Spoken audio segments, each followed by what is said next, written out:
The alarm screamed through the command center of the Imperial Capital Station. Officers jumped from their seats, their violet skin turning pale as they stared at the screens. Something impossible was happening. A ship had just appeared at the edge of the quarantine zone. Not just any ship, a transport vessel that shouldn't exist anymore. The identification codes it transmitted were ancient, the kind that hadn't been used in 5 cycles. The kind that belonged to the dead. Commander Risa's hand shook as she pulled up the registration. Her breath caught in her throat. The codes belonged to Princess Kaylin's personal shuttle, the one that exploded near the Terminus Belt 5 cycles ago, the one that killed the Queen's only daughter. "This is impossible," Risa whispered. She activated the communication channel. "Unknown vessel, identify yourself immediately or you will be destroyed." Static crackled through the speakers. Then a voice came through, clear and unmistakable. A voice that haunted the Empire's collective memory. "This is Princess Kaylin of House Ashira. I'm requesting permission to dock." The command center fell silent. Every officer stared at the communication console as if it had grown teeth. Risa felt her heart's hammering in her chest. This had to be a trick. A cruel joke. Or something worse. "Repeat your last transmission," Risa said, her voice barely steady. "This is Princess Kaylin. I'm alive. I'm coming home." Risa activated the security protocols. Every weapon system on the station powered up, targeting the approaching vessel. She opened a direct channel to the palace. The Queen needed to know about this immediately. Queen Ashira sat on her crystalline throne when the message reached her. She had aged in the 5 cycles since her daughter's death, though her people lived for centuries. Grief had carved lines into her face that time alone could not have created. Her silver robe seemed too heavy for her frame. "My queen," the messenger said, kneeling. "There's a situation at the station. A ship has arrived claiming to carry Princess Kaylin." The queen's expression didn't change. "Kill whoever is on that ship. This insult will not be tolerated." "My queen, the voice match is perfect. The biometric scans show my daughter is dead." The queen's voice was ice. "I held her memorial ceremony. I scattered her ashes in the royal gardens. Whoever is on that ship is either a clone, an imposter, or something worse. Destroy them." The messenger hesitated. "My queen, the ship is already docking." Commander Risa granted emergency clearance when the biometric scans confirmed. Queen Ashira stood abruptly. Her robe swirled around her like storm clouds. "Seal the docking bay. Send the full security force. If this is truly my daughter, she will understand. If it's not, I want them alive for questioning before execution." The transport vessel settled onto the docking platform with a heavy thud. It was damaged, covered in scorch marks and makeshift repairs. Parts of its hull had been replaced with mismatched metal plates. It looked like it had flown through 3 different wars. The airlock opened with a hiss of pressurized air. 50 armed guards surrounded the ship, their weapons raised. Commander Risa stood at the front, her face grim. 2 figures emerged from the airlock. The first was a Vryn female, tall and elegant despite her worn clothing. Her silver hair was longer than protocol allowed, tied back in a simple braid. She wore a pilot's suit that had been patched so many times it was hard to tell what the original material had been. Her violet eyes swept across the guards with a mixture of relief and sadness. It was Princess Kaylin. There was no doubt. Every guard recognized her face, her posture, the way she held herself with quiet dignity. But it was the second figure that made everyone freeze. A human male stepped out beside the princess. He was average height for his species, with dark hair that fell across his forehead. His environmental suit was patched like Kaylin's, covered in makeshift repairs. He looked tired, like he hadn't slept properly in years, but his eyes were alert, scanning the guards with careful assessment.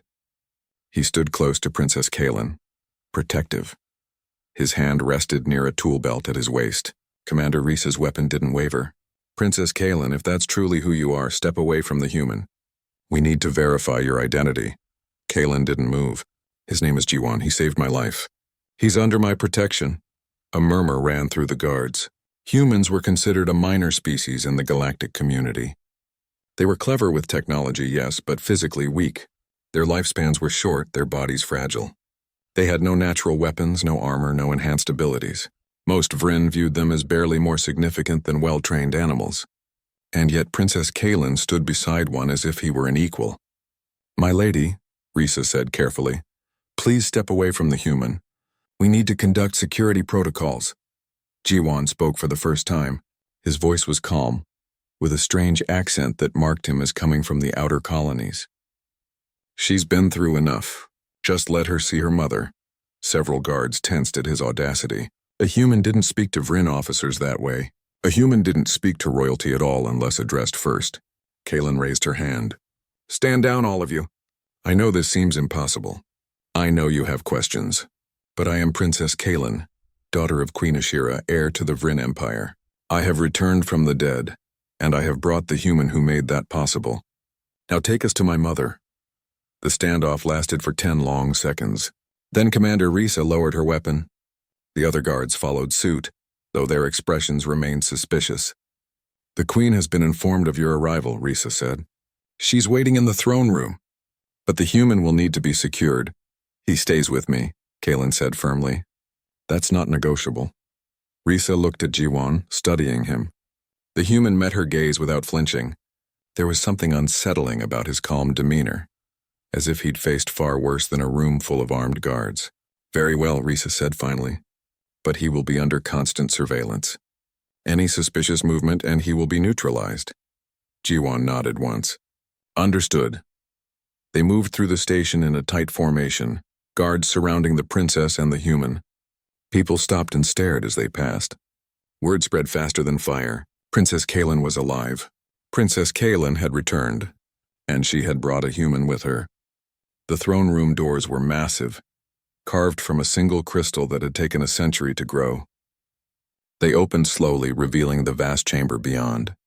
Queen Ashira sat on her throne at the far end, surrounded by her advisors and nobles. The queen's face was unreadable as she watched her daughter approach. Kaylin walked with her head high, Jiwon beside her. When they reached the base of the throne, Kaylin knelt in the traditional gesture of respect. Jiwon remained standing. He didn't know Vryn customs, but he understood that this was not his moment. He stayed silent, his expression neutral. Queen Ashira stared at her daughter for a long moment. When she finally spoke, her voice was barely above a whisper. Is it truly you? Kaylin looked up, and for the first time since arriving, her composure cracked. Tears filled her eyes. Yes, mother, it's me. I've come home. The queen descended from her throne slowly, as if afraid this was a dream that would shatter. She approached Kaylin, reaching out to touch her daughter's face. Her hand trembled. How? The queen asked. How is this possible? Kaylin glanced at Jiwon. Because of him. He saved me when I should have died. He kept me alive for 5 cycles when I had given up hope. And he brought me home. Every eye in the throne room turned to the human. Queen Ashira studied him with an intensity that would have made most beings crumble. What is your name, human? She asked. Jiwon, your majesty. And what do you want in return for this miracle? Jiwon was quiet for a moment. Then he said simply, nothing. I just wanted to keep my promise to bring her home. The queen's eyes narrowed. In her experience, everyone wanted something. Power, wealth, status, especially humans who were always trying to climb higher than their place in the galactic order. We shall see, the queen said finally. She looked at her daughter again. Come, we have much to discuss, and you will tell me everything. How you survived, where you've been, and what role this human truly played in your return. As they moved toward the private chambers, Jiwon caught the hostile glances from the nobles and advisors. He recognized that look. Suspicion, distrust, fear. He'd seen it before, on that abandoned planet where he'd found Kaylin's crashed ship. The look in her eyes when she first woke up and saw a human standing over her. He'd earned her trust over 5 long cycles. Now he'd have to do it all over again with an entire empire, and he suspected they wouldn't be nearly as reasonable as Kaylin had been. The private chambers were silent except for the soft hum of the security field. Queen Ashira sat across from her daughter, studying every detail of Kaylin's face. The advisors had been dismissed. Only 3 people remained in the room. The queen, the princess, and the human who stood quietly near the wall. Tell me everything, the queen said. From the beginning. Kaylin took a deep breath. She had practiced this story in her head 1,000 times during the journey home, but now that the moment was here, the words felt heavy in her throat. The shuttle accident wasn't an accident, she began. It was sabotage. The queen's expression darkened. Explain. High Chancellor Torvak arranged it. He planted an explosive device in my shuttle's navigation system. It was designed to look like a reactor malfunction. He wanted me dead so he could position himself as your successor. Queen Ashira's hands gripped the arms of her chair. That's a serious accusation, Kalen. Do you have proof? The proof is in my shuttle's data core, the ship that brought me here. Everything is recorded, the encrypted communications, the sabotage evidence, all of it. The Queen was quiet for a moment. Continue. Tell me what happened after the explosion. Kalen closed her eyes, remembering. The shuttle didn't explode the way Torvak planned. The bomb damaged the navigation system and created a spatial rift. My ship was thrown through it like a stone through water. I ended up on a planet in the outer reaches. A world so remote it doesn't even have a name on Vryn charts. And you survived the crash? Barely, the ship was destroyed. I was trapped in the wreckage with multiple injuries. My healing systems were damaged. I was bleeding internally. I thought I would die there, alone on an alien world. Kalen looked at Jiwon. He hadn't moved from his position near the wall, but his eyes met hers. There was understanding in his gaze. Then he found me, Kalen continued. The planet had a human research outpost. It was supposed to be abandoned, but Jiwon had stayed behind. He was studying some ancient ruins and refused to leave when the colony was evacuated. The Queen turned her attention to Jiwon. Is this true? Jiwon nodded. Yes, Your Majesty. I was documenting xenoarchaeological sites. When the evacuation order came, I requested an extension. The ruins were too important to leave unexplored. So you chose to remain alone on a remote planet? I did. The Queen studied him. That seems foolish. It probably was, Jiwon admitted. But I didn't expect a Vryn shuttle to crash in my backyard. Kalen spoke again. When he found me, I was dying. Jiwon pulled me from the wreckage and brought me to his research station. He tried to contact help, but the communication systems were damaged in a storm. We were stranded together. And then what? The Queen asked. Then he saved my life, Kalen said simply. Over and over again. She gestured for Jiwon to speak. He stepped forward reluctantly. I'm not a doctor, Jiwon said. I had basic medical training, but nothing that prepared me for treating a Vryn. Your biology is completely different from human biology. Your organs are in different places. Your blood chemistry is different. Even your immune system works differently. Yet you kept her alive, the Queen said. It wasn't a question. I didn't have a choice. She needed help, and I was the only one there. Jiwon paused. The first month was the worst. Her internal injuries were severe. I spent every day studying her biology, trying to understand how her body worked. I used every piece of equipment in the research station. I adapted human medical techniques. I made mistakes, a lot of mistakes. Kalen spoke softly. I almost died 3 times in that first month. Each time Jiwon found a way to bring me back. The Queen leaned forward. How? Jiwon explained. Vryn healing systems need specific enzyme combinations to activate. I didn't have those enzymes, and so I had to synthesize them from local plant compounds. It took hundreds of tests. When her immune system started rejecting the synthetic compounds, I had to modify my own blood to create temporary transfusions. The Queen's eyes widened slightly. You gave her human blood? Not exactly. I modified my blood cells to carry oxygen in a way her system could accept. It was temporary and dangerous, but it kept her alive until her own healing systems could recover. That should be impossible, the Queen said. It was nearly impossible, Jiwon corrected. But nearly impossible isn't the same as completely impossible. Kalen continued the story. After I stabilized, we faced other problems. The research station had limited supplies. Food, water, power, everything was running low. Jiwon taught me how to hunt the local wildlife, how to purify water from the underground springs, how to maintain the solar panels that powered the station. I learned your language, Jiwon added. Princess Kalen taught me Vryn customs, history, and culture. We shared knowledge because survival depended on it. For 5 cycles? The Queen asked. You lived together for 5 cycles? Yes, Kalen said. We tried to repair the communication systems, but we didn't have the right parts. We tried to fix my shuttle, but it was too damaged. We were trapped together on that planet with no way to call for help. The Queen stood and walked to the window overlooking the city. Tell me about the scavengers. Kalen glanced at Jiwon in surprise. The Queen saw the look. Don't be shocked, the Queen said. I've been studying your shuttle since it docked. I saw the weapon modifications. The defensive systems that were clearly added after the crash. Someone attacked you. Ji-won spoke. Scavengers came to the planet about 2 cycles after the crash. They were looking for salvage from abandoned colonies. When they found the research station, they assumed it was empty. But you were there, the Queen said. We were there, Ji-won confirmed. They weren't happy about it. They wanted the equipment in the station. They wanted the shuttle's remains for the valuable metals. And when they realized Princess Kaylin was Vryn royalty, they saw an opportunity for ransom. How many were there? 8. They had weapons and combat training. I had a research station and determination. The Queen turned to face him. And you fought them off? We fought them off, Ji-won corrected, gesturing to Kaylin. By that point, the princess had recovered enough to fight. We defended the station for 3 days before they gave up and left.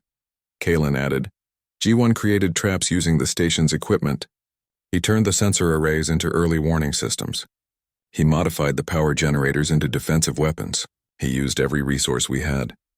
Humans are good at improvising, Ji-won said quietly. We have to be. We don't have natural armor or enhanced strength. We survive by being clever. The Queen returned to her seat. So you lived together, fought together, and survived together for 5 cycles. And in all that time, what did you want from her, human?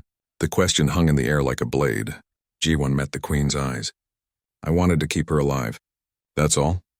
You expect me to believe you asked for nothing? No promises of reward? No demands for status or wealth when you returned to civilization? I didn't expect to return to civilization, Ji-won said. I thought we would die on that planet, both of us.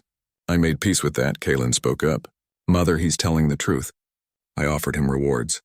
I promised him titles, land, wealth, everything I could think of. He refused all of it. He said he didn't save my life for payment. The Queen studied Ji-won for a long moment. Then why did you save her?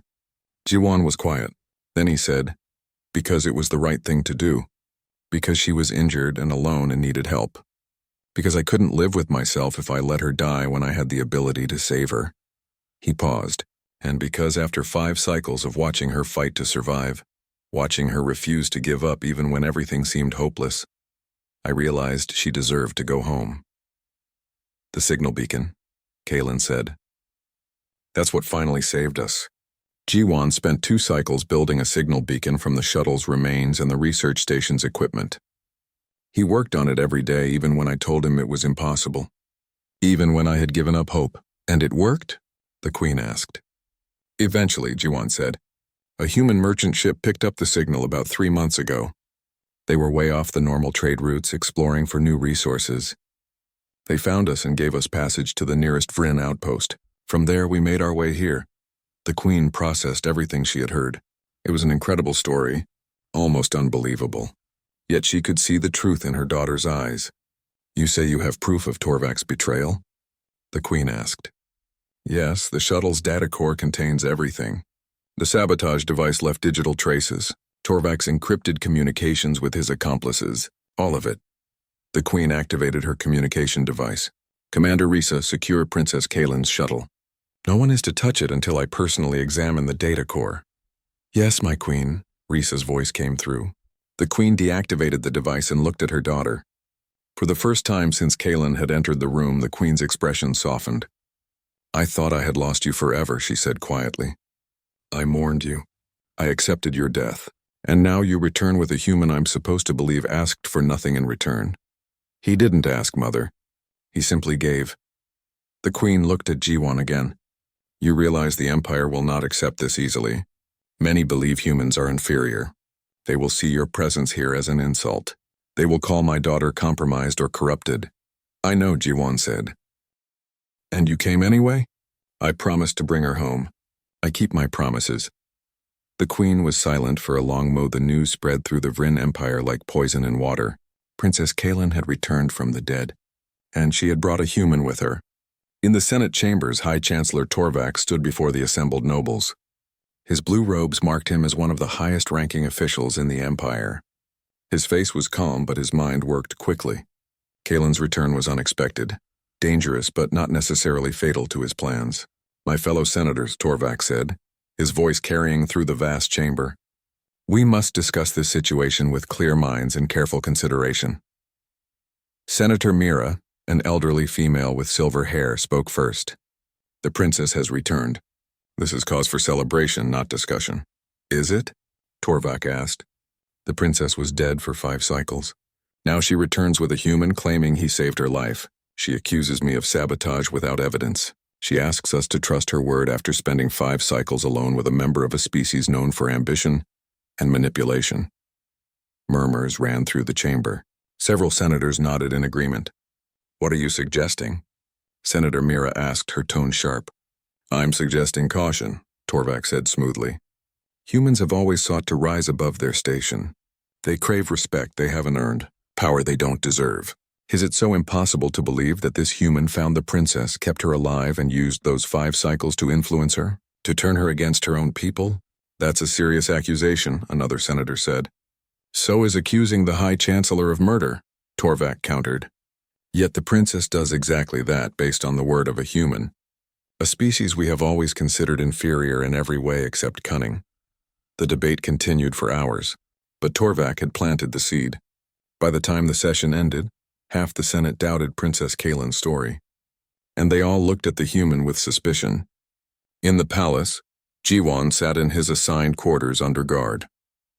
The room was comfortable but clearly designed to contain him. The windows were sealed. The door was locked from outside. 2 armed guards stood watch at all times. He didn't mind. He'd spent 5 cycles in a small research station. This room was luxury in comparison. The door opened and a Vryn female entered. She was tall, even for her species, with sharp features and eyes that missed nothing. She wore the armor of the Royal Guard, marked with the symbols of a captain. I am Captain Hijin, she said, commander of the Royal Guard and childhood friend of Princess Kaylin. Jiwon stood respectfully. It's an honor to meet you, is it? Hijin circled him slowly, studying him like a predator studying prey. I've known Kaylin since we were children. I trained with her, fought beside her. I know her better than anyone except the Queen herself. Then you must be happy she's alive, Jiwon said. I am, but I'm also confused. Hijin stopped in front of him. The Kaylin I knew would never put her trust in a human. She would never bring one into the heart of the Empire. She would never defend one against her own people. So either you're not what you seem or she's not who she was. People change, Jiwon said quietly. 5 cycles of survival can do that. Or 5 cycles of manipulation, Hijin countered.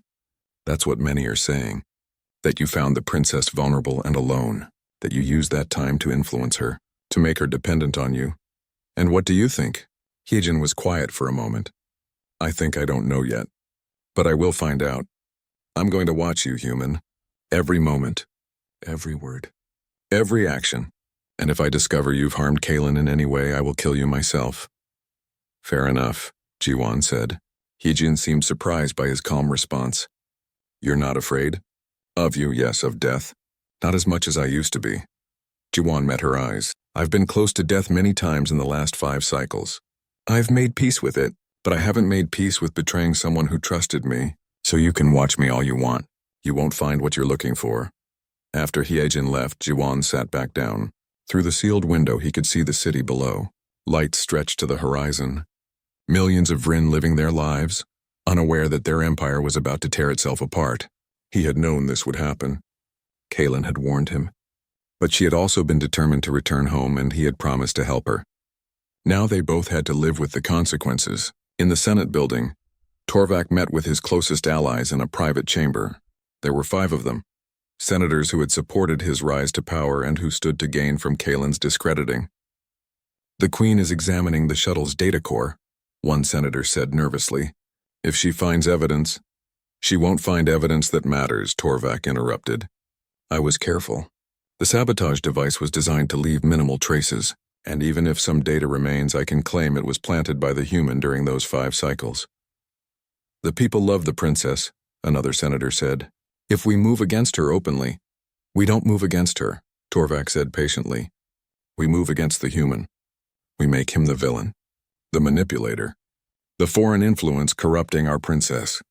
Once the people turn against him, they'll start questioning her judgment, her loyalty, her fitness to rule. And if the Queen supports her, Torvak smiled coldly. The Queen is old, tired, grieving. She wants to believe her daughter is truly back. But even she has doubts.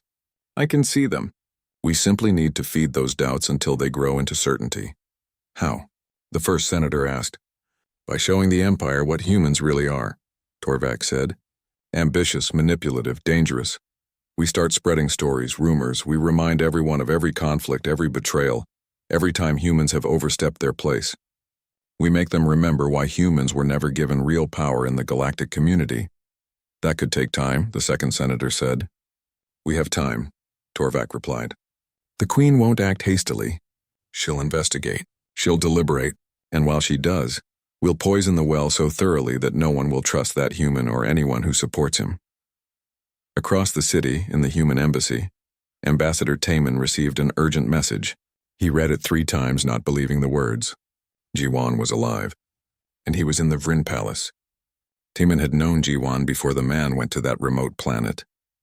They had been friends once. He remembered trying to convince Jiwan to leave when the evacuation order came. Jiwan had refused, obsessed with his research. Now Jiwan was at the center of the biggest political crisis in the Vryn Empire in centuries. Taman activated his communication device. Get me Earth Command. Priority 1. Within hours, the human diplomatic corps was in chaos. Some wanted to extract Jiwan immediately. Others wanted to use this situation to improve humanity's standing in the Empire.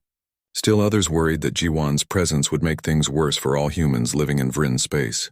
The debates raged while Jiwan sat in his guarded room, unaware that his presence had ignited a firestorm across the galaxy. In the palace, Princess Kaelin met with her mother again. The Queen had spent hours examining the shuttle's data core. Her face was grim. You were right, the Queen said. There's evidence of sabotage, but it's incomplete, corrupted. The explosion damaged many of the files. But there's enough to prove Torvak's involvement? Kaelin asked. There's enough to raise questions, not enough to guarantee conviction. Torvak is clever. He'll claim the data was tampered with, that the human planted evidence during those 5 cycles. The Queen looked at her daughter. Do you understand what this means? Kaelin nodded slowly. It means we can't prove anything definitively. Worse, it means the Empire is divided. Half believe you, half believe Torvak, and that division will tear us apart if we're not careful. So what do? The Queen was quiet for a long moment. We need more evidence. Concrete proof that can't be questioned. Until then, we must be careful. Torvak has powerful allies. He's already spreading doubt about you and the human. Jiwan, Kaelin said firmly. His name is Jiwan. The human, the Queen repeated, is in danger. And so are you. Torvak won't move openly against me, but he will try to discredit you, to isolate you, to make you seem like a fool who was manipulated by a clever human. That's not what happened. I know, but truth doesn't matter in politics. Perception matters, and right now the perception is that you returned from 5 cycles alone with a human, and immediately accused the High Chancellor of murder. Many see that as suspicious. Kaelin felt frustration rising. So we do nothing? We do what we must, the Queen said. We gather evidence. We build support. And we protect those who need protecting. Your human friend has become a target. Torvak will use him to hurt you. We need to keep him safe. Jiwan can protect himself, Kaelin said. He's survived worse than political schemes. This isn't about physical survival, the Queen said. This is about reputation, influence, power, things humans don't understand the way we do. But the Queen was wrong. Jiwan understood exactly what was happening. He'd seen it before in academic circles and research communities. The politics of reputation, the careful manipulation of perception, the slow poison of doubt. He knew he was in danger. Not from weapons or soldiers, but from whispers and rumors. And he knew that the real battle hadn't even begun yet. That night, as Jiwan tried to sleep in his guarded quarters, riots broke out in 3 major cities. Humans living. 3 days after the riots, Jiwan requested an audience with Queen Ashira. The request was so unusual that it reached the Queen's desk within an hour. Humans didn't request audiences with Vryn royalty. They waited to be summoned. They knew their place. This human clearly didn't. The Queen considered rejecting the request. But curiosity won over protocol. She wanted to see what game the human was playing. They met in a small private chamber, not the grand throne room. Just the 2 of them, with guards stationed outside. The Queen sat in a simple chair watching as Jiwan entered and bowed respectfully. You requested this meeting, the Queen said. Speak. Jiwan remained standing. Your Majesty, I want to make you an offer. An offer? The Queen's tone was cold. You presume much, human. I presume nothing, Jiwan said calmly. I observe. And what I observe is an empire tearing itself apart. Half your people believe Princess Kaelin. Half believe High Chancellor Torvak. The riots are getting worse. Humans across Vryn space are being attacked, and you're stuck in the middle, unable to move decisively because the evidence isn't conclusive. The Queen's expression didn't change. Go on. You don't trust me. I understand that. I'm human. We're considered clever but unreliable, ambitious but weak. You think I might have manipulated the princess during those 5 cycles, or that I'm a spy, or that I'm part of some complicated human plot to gain influence in the Empire. All of those are possibilities, the Queen said. They are, Jiwan agreed. But here's what I know, you're a strategist. You don't make emotional decisions. You look at the situation and find the best path forward. So let me offer you one. I'm listening. Jiwan took a breath. The evidence of Torvak's sabotage is in the shuttle's data core, but it's corrupted. Not enough to guarantee conviction. You need more proof. Something Torvak can't dismiss or explain away. And you know where to find this proof? I know where it might be, Jiwan said. The shuttle's black box recorder. It was a separate system from the main data core. When I was repairing the ship to make it spaceworthy, I found pieces of it. I didn't have time to retrieve all of them before we left that planet. But I know where they are. The Queen leaned forward slightly. The black box would have recorded everything. The sabotage, the explosion, all of it. Yes, but the shuttle is scheduled for destruction in 2 days. It's too damaged, too dangerous to keep intact. Once it's destroyed, that evidence is gone forever. So you want me to delay the destruction? No, Jiwan said. I want you to let me retrieve the black box pieces before the ship is destroyed. The Queen stared at him. The shuttle is in a secure impound facility, heavily guarded. You're suggesting I give you access to the most sensitive piece of evidence in this entire crisis? Yes. Why would I possibly do that? Jiwan met her eyes. Because if I succeed, you get proof that can't be questioned. Torvak falls. The Empire stabilizes. If I fail, you can execute me publicly as a conspirator who tried to destroy evidence. You satisfy everyone who thinks I'm manipulating the princess, and you consolidate your power. The Queen was silent for a long moment. You're offering yourself as a sacrifice. I'm offering you a way out of an impossible situation, Jiwan corrected. You can't move against Torvak without better proof. You can't move against me without proof of wrongdoing. We're stuck. This breaks the stalemate. And if the black box proves Torvak's innocence, then I was wrong and you execute me anyway, Jiwan said simply. Either way, you win. The Queen studied him carefully. Why would you take this risk? Because Princess Kaelin deserves justice, because the truth matters, and because I promised to help her get home safely. That means more than just physical transport. It means clearing her name and exposing the people who tried to kill her. You realize many will see this as suspicious? A human volunteering to handle crucial evidence? I know. That's why I suggest you send someone to watch me. Someone you trust completely. Someone who will kill me immediately if I try anything suspicious. The Queen considered this. Captain Hyejin. She's loyal to me and to Kaelin. She's also deeply suspicious of you. Perfect, Jiwan said. You're comfortable with someone who wants to kill you watching your every move? I've been in worse situations. The Queen stood and walked to the window. Outside, the city glittered in the evening light. Somewhere out there, humans were being attacked because of the divisions tearing through the Empire. Somewhere out there, Torvak was plotting his next move. You're either very brave or very foolish, the Queen said finally. Probably both, Jiwan admitted. The Queen turned to face him. If I agree to this, you will have 2 days to retrieve the black box pieces. Captain Hyejin will accompany you. She has my permission to kill you if you attempt to tamper with evidence, flee, or do anything that suggests deception. Do you understand? I understand. And if you succeed, the evidence will be examined by my own technicians. Not yours. Not the princess's, mine.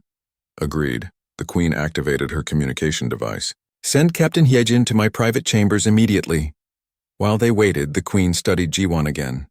Tell me something, human. What do you think will happen if Torvak falls?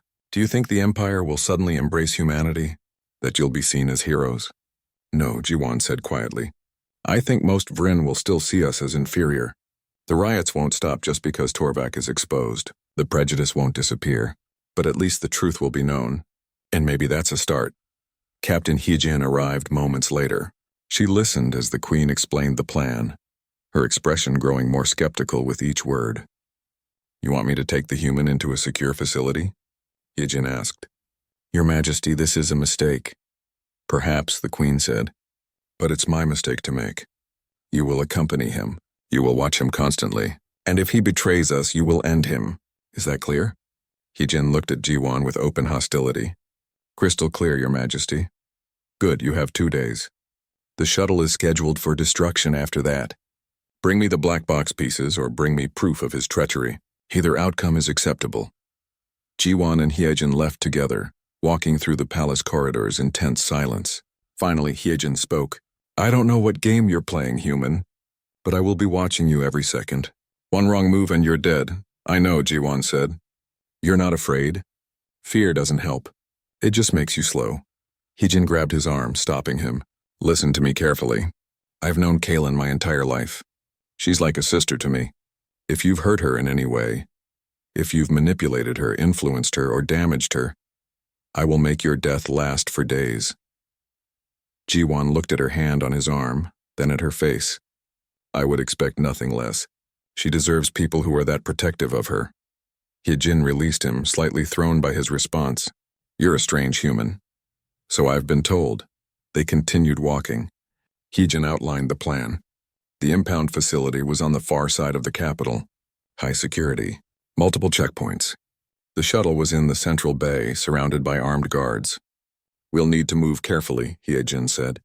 My authorization will get us inside, but there will be questions. People will wonder why I'm bringing you to sensitive evidence. Tell them you're investigating me, Jiwan suggested. That you're examining the shuttle to verify my story. It's the truth, just from a different angle. Heejin considered this. That might work. They reached the impound facility at dawn. The building was massive, a fortress of metal and energy shields. Heejin showed her credentials at the gate. The guards looked at Jiwan with suspicion but let them through. Inside, the facility was maze-like. Rows of impounded ships stretched in every direction. Some were damaged from combat. Others had been seized for legal violations. The smell of fuel and burnt metal filled the air. Kaylin's shuttle sat in the center of the main bay, roped off and marked for destruction. It looked even worse in the harsh facility lighting. The hull was cracked and patched. Burn marks scarred the surface. It was a miracle the ship had flown at all. Heejin approached the officer in charge. I need to examine this shuttle. Queen's orders. The officer checked her credentials and nodded. You have 1 hour before the demolition crew arrives. Understood. Jiwan and Heejin entered the shuttle through the damaged airlock. Inside, everything was dark and cold. The power systems were completely dead. Jiwan pulled out a light and began examining the interior. The black box was a separate unit, he explained. It was mounted near the reactor, designed to survive even if the main ship was destroyed. When the sabotage happened, the explosion scattered its components throughout the ship. Show me, Heejin said. Jiwan led her through the shuttle's cramped interior. He pointed out pieces of the black box embedded in the walls, the floor, even the ceiling. Some were no bigger than his thumb. Others were the size of his fist. We need to retrieve all of them, Jiwan said. The data is distributed across multiple storage units. Without all the pieces, we can't reconstruct what happened. Then start retrieving them, Heejin said, her weapon never leaving her hand. For the next hour, Jiwan worked carefully. He used tools from his belt to extract the black box pieces from where they'd been embedded by the explosion. Each piece went into a collection bag. Heejin watched his every movement, looking for any sign of deception. But Jiwan simply worked. No suspicious movements. No attempts to hide anything. He was methodical and careful. The collection bag containing the black box pieces never made it to the Queen's technicians. Jiwan and Heejin were halfway across the impound facility when the alarm started screaming. Red lights flooded the corridors. Security doors slammed shut, trapping them in a maintenance passage. What's happening? Jiwan asked. Heejin checked her communicator. Her face went pale. Security breach. Multiple hostiles in the facility. She looked at Jiwan, her weapon rising. This is too convenient. You called them, didn't you? I didn't call anyone, Ji-won said, raising his hands. Think about it. If I wanted to destroy the evidence, I wouldn't have spent an hour carefully collecting it. I would have just damaged the pieces while you watched. Hyejin hesitated. She wanted to believe he was lying. But his logic was sound. An explosion rocked the facility. Smoke began filling the corridor. Through the haze, Ji-won could see armed figures moving toward them. Torvak's people, Hyejin said grimly. They're here to destroy the evidence. And anyone carrying it? She grabbed Ji-won's arm and pulled him down a side passage. Weapon fire erupted behind them. Energy bolts burning holes in the walls where they'd been standing seconds before. How many? Ji-won asked as they ran. At least 12. Maybe more. Hyejin's mind raced. They must have been waiting for us to retrieve the black box. Now they'll destroy it and kill us both. No evidence, no witnesses. They reached a dead end. The corridor terminated in a heavy security door that required authorization to open. Behind them, the sound of pursuing footsteps echoed. Can you override the door? Ji-won asked. Not fast enough, Hyejin said. She raised her weapon, preparing to make a stand. Ji-won looked around quickly. His eyes fell on a maintenance panel in the wall. Give me 30 seconds. We don't have 30 seconds. But Ji-won was already pulling the panel open. Inside were power conduits, fuel lines, and control systems. He started disconnecting cables and rerouting connections with speed that surprised Hyejin. What are you doing? Making us an exit, Ji-won said. His hands moved with practiced efficiency, connecting systems that were never meant to be connected. When I tell you to run, you run. Don't look back. The assassins rounded the corner, weapons raised. Hyejin fired, dropping the first two, but more came behind them. Energy bolts filled the corridor. Now, Ji-won shouted. He activated something in the panel. The power conduits overloaded simultaneously, creating a cascade failure that ripped through the wall. The explosion wasn't large, but it was focused, all the energy directed at the security door. The door blew inward, torn from its frame. Ji-won and Hyejin dove through the opening as weapon fire chased them. They rolled into the next corridor and kept running. Behind them, the maintenance passage collapsed, blocking their pursuers. That shouldn't be possible, Hyejin gasped as they ran. Those systems have safety protocols. Safety protocols can be bypassed if you know what you're doing, Ji-won said. You improvise or you die. I learned that on the research planet. They reached an elevator shaft. Hyejin called it, but nothing happened. The entire facility's power grid was failing from the cascade of explosions. They've cut the power, Hyejin said. We're trapped. Ji-won looked up the shaft. Emergency ladder. Standard in all Vrin facilities. How far to the surface? 50 levels. Then we start climbing. They ascended the ladder as fast as they could. Below them, voices echoed. The assassins had found another route. They were following. Halfway up, Hyejin's communicator crackled. A voice came through, Princess Kaylin. Hyejin, what's happening? I'm receiving reports of an attack at the impound facility. We have the evidence, Hyejin said between breaths. But Torvak's forces are trying to kill us. We need extraction. Hold your position. I'm sending reinforcements. We can't hold our position. We're in an elevator shaft with hostiles below us. If we stop, they'll pick us off. Static filled the line for a moment. Then Kaylin's voice came back, hard as steel. Get to the surface. I'll meet you there myself. The climb continued. Ji-won's arms burned. His lungs screamed. But he kept moving. Below them, the assassins were getting closer. He could hear their climbing gear, designed for Vrin strength and speed. They're gaining, Hyejin said. Ji-won looked down. The assassins were only 10 levels below now. At this rate, they'd catch up before Ji-won and Hyejin reached the surface. Keep climbing, Ji-won said. Don't stop. What are you going to do? Ji-won was already examining the shaft walls. Emergency power boxes at regular intervals. Maintenance tools stored in wall compartments. He grabbed a power wrench from one compartment and a fuel canister from another. Making them slower, he said. He waited until the assassins were 5 levels below, then dropped the fuel canister. It fell, tumbling end over end. The assassins saw it coming and tried to dodge, but the shaft was narrow. The canister hit one of them, knocking him loose from the ladder. He fell screaming. The others pressed against the walls, waiting for an explosion that didn't come. Because the canister was empty. A distraction. While they were focused on it, Ji-won used the power wrench to disconnect the emergency power boxes. The boxes fell like bombs, trailing electrical sparks. Now the assassins had real threats to dodge. It bought them 5 more levels. But the professional assassins adapted quickly and resumed their pursuit. Hyejin and Jiwon reached the surface access door. Hyejin kicked it open and they stumbled out into daylight. The impound facility's roof stretched before them, a flat expanse of metal under harsh sun. And waiting for them were more assassins, 6 of them already in position. They'd anticipated this exit. "Drop the bag," the lead assassin said. His weapon was aimed at Hyejin's head. "Drop it and you might live." Hyejin's grip tightened on the collection bag. Not a chance. The assassins raised their weapons. For a moment everything was still.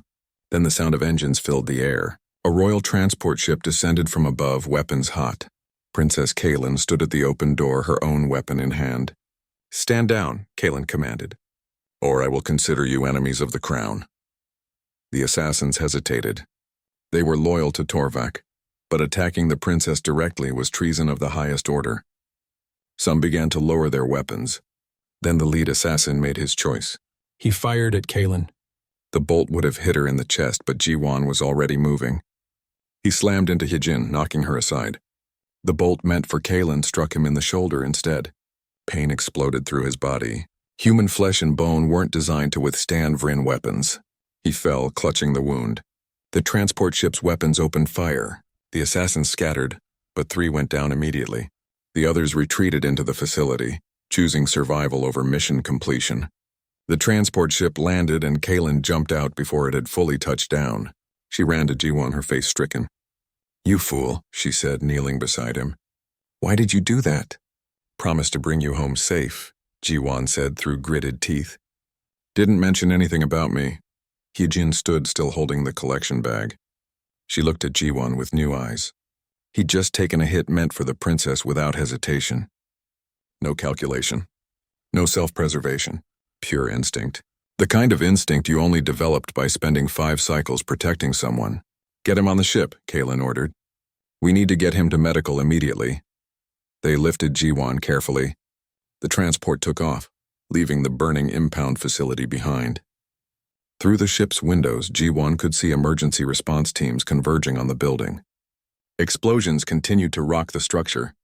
"The shuttle," Jiwon said weakly. "Did they destroy it?" "Yes," Kaylin said. "The entire bay is gone, but it doesn't matter. We have the black box pieces." Hyejin held up the collection bag. It was intact, protected throughout the entire fight.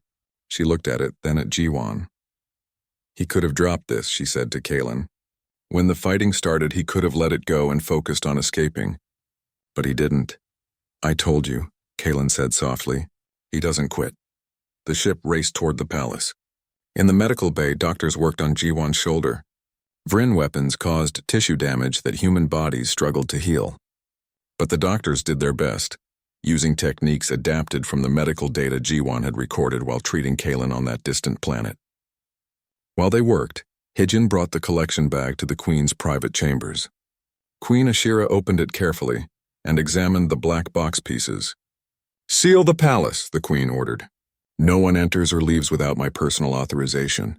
And find High Chancellor Torvak. I want him in front of me within the hour." Her technicians began reconstructing the black box data immediately. It took 4 hours of painstaking work, but eventually the pieces yielded their secrets. The recording was crystal clear. The shuttle's systems detected the sabotage device moments before it activated. The device's signature matched components that only someone with Torvak's security clearance could access. There were even fragments of encrypted communications between Torvak and the assassins. The evidence was irrefutable. The Queen watched the recording 3 times. Her face remained expressionless, but her hands gripped the chair arm so tightly the metal groaned. "Summon the Senate," she said finally. "All of them, and bring Torvak to the throne." The palace had become a war zone. Smoke filled the corridors. Energy weapon fire lit up the darkness like lightning. Bodies lay scattered across the marble floors, rebels and loyalists alike. Jiwon and Hyejin moved through the chaos, heading toward the throne room where Kaylin and the Queen had barricaded themselves with a handful of guards. Between them and their destination were 3 levels of palace controlled by Torvak's forces. "There are too many," Hyejin said as they crouched behind an overturned statue. "We need to call for reinforcements." Communications are jammed, Ji-Wan said, checking his weapon. We're on our own. Ahead of them, a group of rebels moved through the corridor. 8 of them, armed and armored. Professional soldiers, not palace guards. Torvak had been planning this for a long time. Hyejin counted them and checked her own weapon. I can take maybe 3 before they overwhelm us. You're injured. You'll be lucky to take one. Then we don't fight them directly, Ji-Wan said. He was studying the corridor, noting the architectural features. We make the environment fight for us. What are you talking about? Ji-Wan pointed to the ceiling. Those are ventilation shafts. The palace environmental systems run through them. And there, he indicated decorative pillars along the walls. Those are structural supports. The palace is old, beautiful, but old buildings have weaknesses. Hyejin stared at him. You want to collapse the ceiling on them? Not collapse, redirect. Ji-Wan was already moving, keeping low. He reached a maintenance panel and started working. The ventilation system pumps air throughout the palace, but it also circulates fire suppression chemicals in case of emergency. The fire suppression system requires authorization codes, which can be bypassed. Ji-Wan's hands moved quickly across the panel. Same principle as the impound facility. You override the safety protocols, reroute the trigger mechanisms, and suddenly the system thinks there's a fire in this corridor. 30 seconds later, white foam exploded from the ventilation shafts. It filled the corridor in seconds, thick and choking. The rebels stumbled, their visibility reduced to nothing. Now, Ji-Wan said. He and Hyejin moved through the foam like ghosts. The rebels couldn't see them coming. Hyejin took down 4 in quick, efficient strikes. Ji-Wan managed 2 more, using his weapon as a club when the pain in his shoulder made accurate shooting impossible. The remaining rebels fled, blind and disoriented. Where did you learn to do that? Hyejin asked as they continued forward. Necessity, Ji-Wan said. When you're weaker than your enemies, you have to be smarter. That's basic human survival. They reached the next level. More rebels waited there, better positioned. One of them spotted Ji-Wan and Hyejin immediately.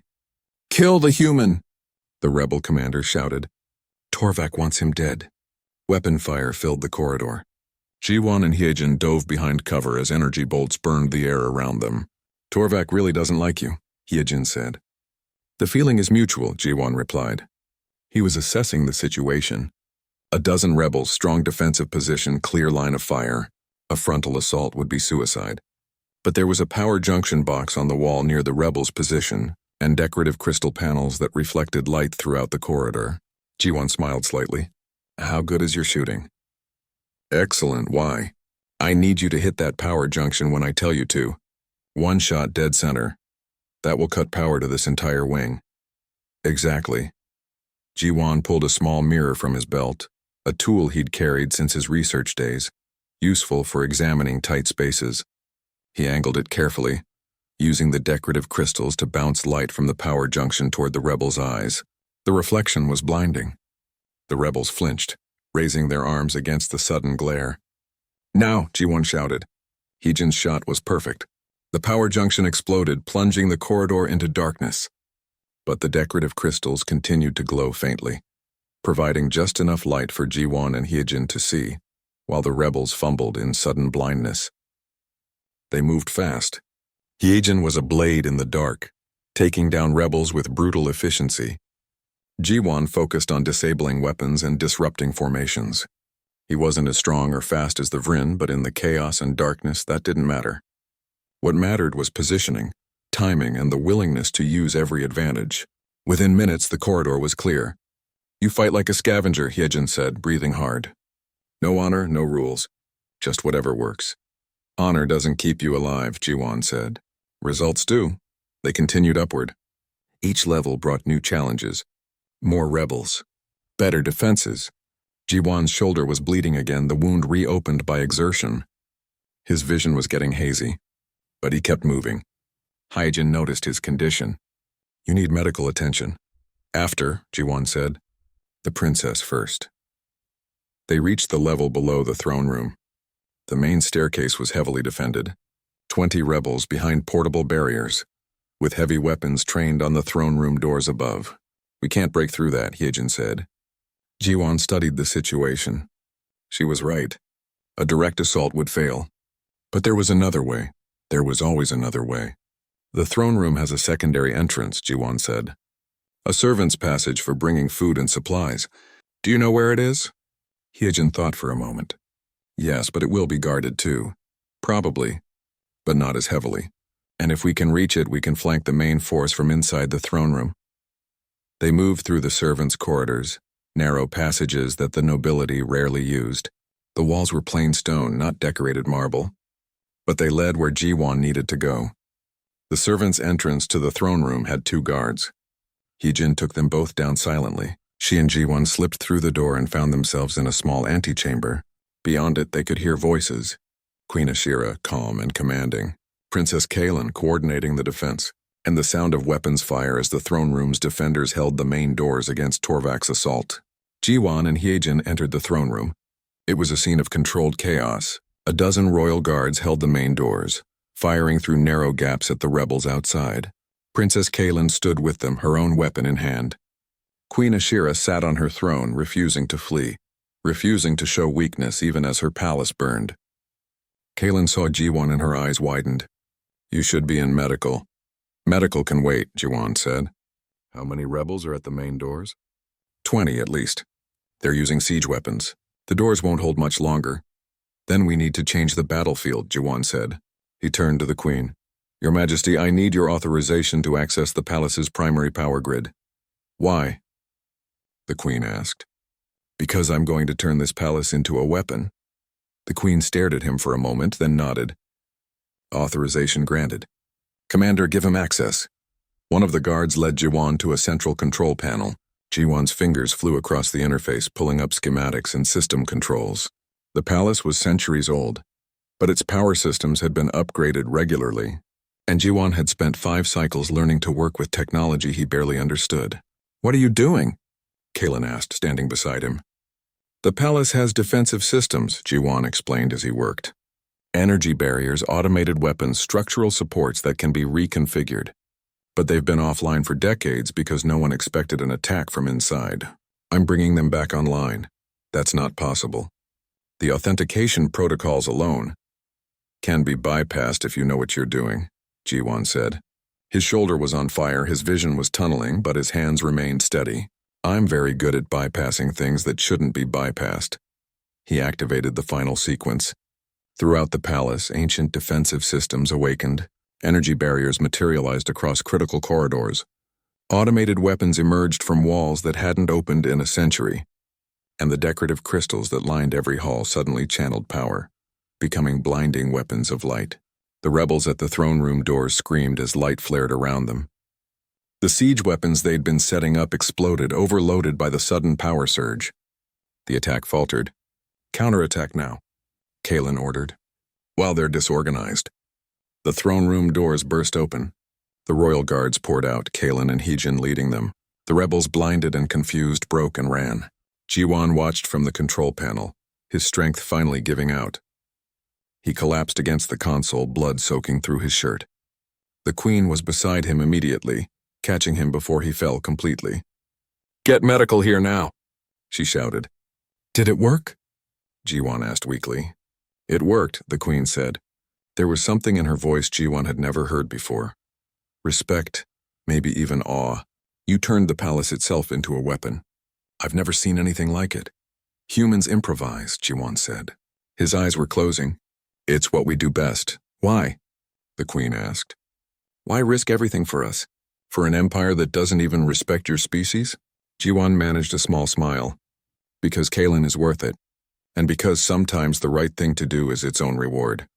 He passed out then, his body finally surrendering to exhaustion and blood loss. The battle continued for another hour, but the tide had turned. With the palace's defenses active and the rebels disorganized, Torvak's coup fell apart.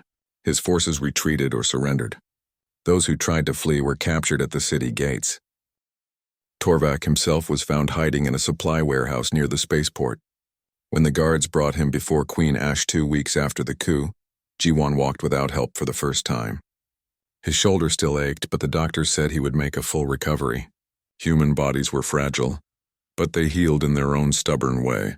Queen Ashira had summoned him to her private chambers.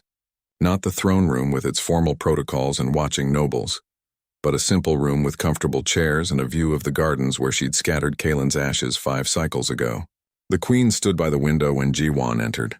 She didn't turn immediately, just gazed out at the gardens where flowers bloomed in the morning light. "Those flowers," she said quietly, "are called memory blossoms. They bloom once and never again. I planted them for my daughter when I thought she was dead. Now she walks these halls alive, and the flowers remain as a reminder." "A reminder of what?" Jiwan asked. "That I was wrong." The queen turned to face him. "Sit, please. This is not a formal audience." Jiwan sat carefully, his shoulder protesting the movement. The queen took the chair across from him. "I owe you an apology," she said. "Not just for doubting you, though I did, but for something deeper. I owe you an apology on behalf of the entire Vryn Empire." Jiwan started to protest, but the queen raised her hand. "Let me finish. For centuries, we have looked at humanity and seen only limitations. You are weaker than us physically. Your lifespans are shorter. You lack natural advantages that other species possess. We saw these things and concluded you were inferior. Beneath our notice. Useful as servants or merchants perhaps, but never as equals." The queen paused, choosing her words carefully. "But we were wrong. We confused lack of natural advantages with lack of worth. We mistook different strengths for weakness, and in doing so, we blinded ourselves to what humanity truly is." "And what is that?" Jiwan asked. "Dangerous," the queen said simply.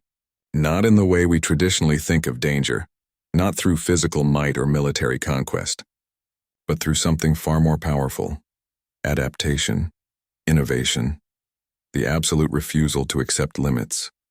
She stood and began pacing slowly. "You kept my daughter alive with equipment meant for human medicine and knowledge you learned by trial and error. You fought off scavengers with improvised weapons. You built a signal beacon from wreckage that should have been worthless. And when you came here, you turned our own palace into a weapon using systems that had been dormant for a century." The queen stopped and looked at Jiwan directly. "You did all of this not because you're stronger than us, but because you're something we never considered. You're relentless. You see obstacles and immediately start finding ways around them. Where we see problems, you see opportunities. Where we see impossibility, you see challenge. That's just survival," Jiwan said. "When you're not the strongest or the fastest, you learn to be clever or you die." "Exactly," the queen said. "And that's what makes you dangerous. Because humanity has been doing this for your entire evolutionary history. You've spent millennia learning to overcome disadvantages, to survive against predators stronger than you, to thrive in environments that should kill you. You've turned survival itself into an art form." She returned to her chair. "I watched the security recordings of the battle. I saw how you fought. No honor codes, no traditional tactics, just pure pragmatic efficiency. You used everything: the environment, the technology, the enemy's expectations. You fought like someone who had never been given the luxury of fighting fair." "Is that a compliment?" Jiwan asked warily. "It's a recognition," the queen said. "For too long we've dismissed humanity because you don't fight like we do. You don't think like we do. You don't approach problems like we do. But now I understand that's not a weakness. That's your strength." The queen leaned forward. "My daughter told me something during those 5 cycles you spent together. She said you once told her that humans don't have the option of giving up, that when everything is against you, you either find a way or you die trying. Is that true?" "More or less," Jiwan said. "We don't have the luxury of genetic advantages or long lifespans. We have to make every moment count." "That philosophy nearly killed you during the coup," the queen pointed out. "Nearly," Jiwan agreed. "But it didn't, and that's what matters." The queen smiled slightly. It was the first time Jiwan had seen her truly smile. "You're an impossible creature, Jiwan. Fragile enough that a single energy bolt should have killed you, yet stubborn enough to keep fighting with a wound that would incapacitate most beings. My advisors still can't understand how you survived." "Neither can I sometimes," Jiwan admitted. The queen's expression became serious. "I've made a decision. Several decisions, actually. First, I'm formally recognizing humanity as a full partner species within the Vryn sphere of influence. Not subjects. Not clients, partners." Jiwan's eyes widened. "Your Majesty, that's overdue," the queen interrupted. "You've earned it. More importantly, humanity has earned it. The events of the past weeks have shown me that we need your perspective, your innovation, your refusal to accept limitations. The Empire has become stagnant. We rely too much on our advantages and not enough on adaptation. The Senate will oppose this, Ji-won said. Let them. I've already discussed it with those who matter.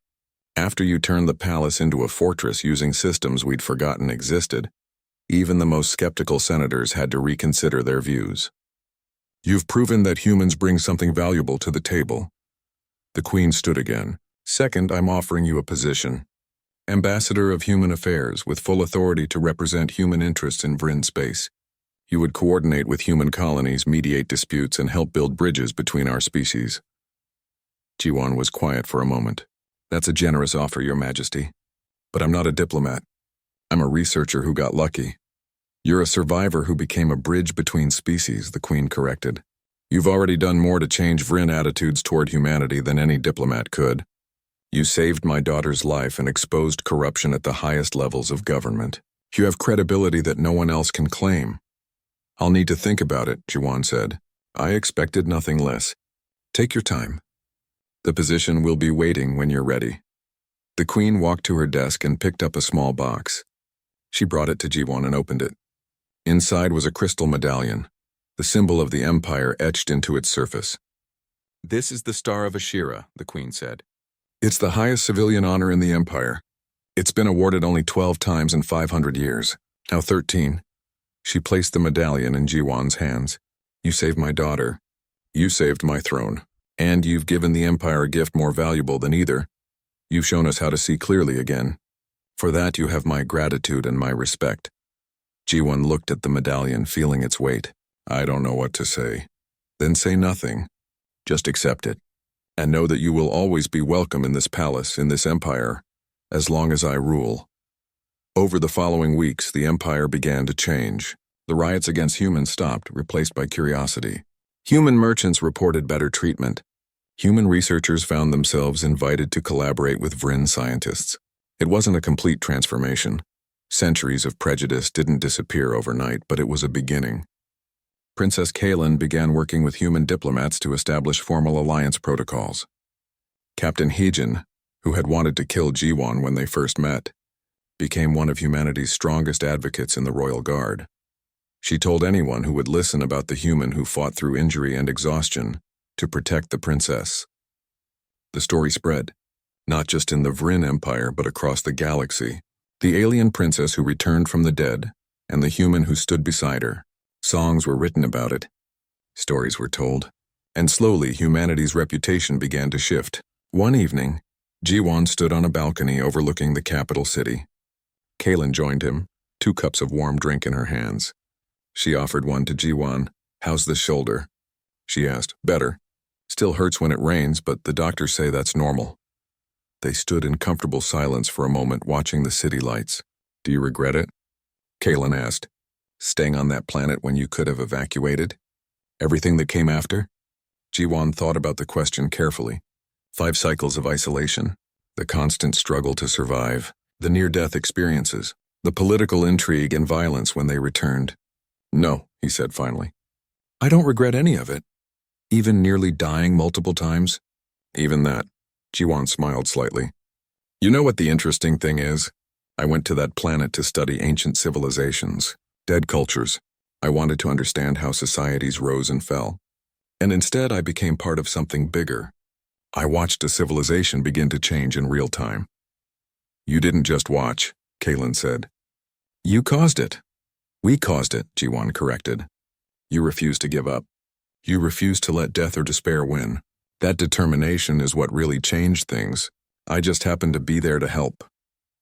Kaelin was quiet for a moment. Mother asked me yesterday if I trusted you completely, if I would stake my life on your loyalty. What did you say? I told her I already had. Many times. And I would again without hesitation. Ji-won felt something warm settle in his chessie.